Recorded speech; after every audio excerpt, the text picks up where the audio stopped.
Noise pollution has been an ongoing issue in Guyana, and residents have complained of being affected by different forms of music and sounds emitting from their neighbor's stereo.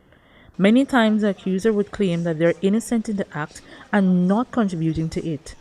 The police are often summoned to investigate these acts of noise pollution, but many have questioned the procedure of the police to determine whether or not a person is indeed guilty of creating noise pollution. Headline News contacted the Environmental Protection Agency, which oversees the environmental activities of all persons along with issues relating to noise pollution. 2017, the Ministry of Public Security would have established a national noise task force to address this persistency of noise because we receive complaints and they also receive a number of complaints. So, together, the Environmental Protection Agency, along with the Guyana Police Force, have been trying to reduce noise nuisances.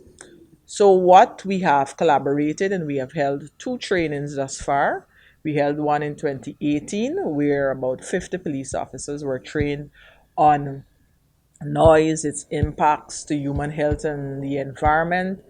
About 50 police officers were trained to determine noise pollution using a noise meter, which determines the decibel levels. These instruments were also provided for the police to use. However, the EPA said they are unclear whether the police officers use the instrument to determine the noise pollution.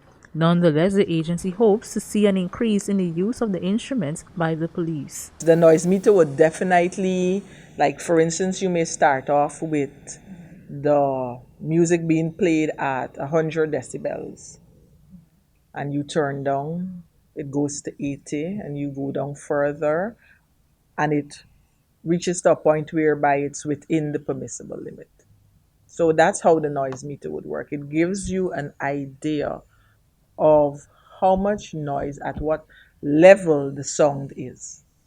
Furthermore, the EPA states that in order to determine whether or not a person is in violation of the Noise Nuisance Act, there are certain guidelines that must be followed.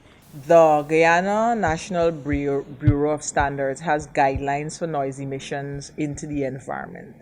And those guidelines stipulate how much noise should be within a particular area. So, in a residential area during the day, the noise should not exceed 75 decibels. And decibels is the unit by which we measure noise. At night, however, it should not exceed 60 decibels. So, how do we know how much decibels is being emitted into the environment? Using the noise meter. A few examples of decibel levels are the sound of normal breathing, which is about 10 decibels, the sound of whisper is about 30 decibels, and the sound of a washing machine, depending on the brand, is 60 to 80 decibels. For Channel 2 Headline News, Esther Sobers.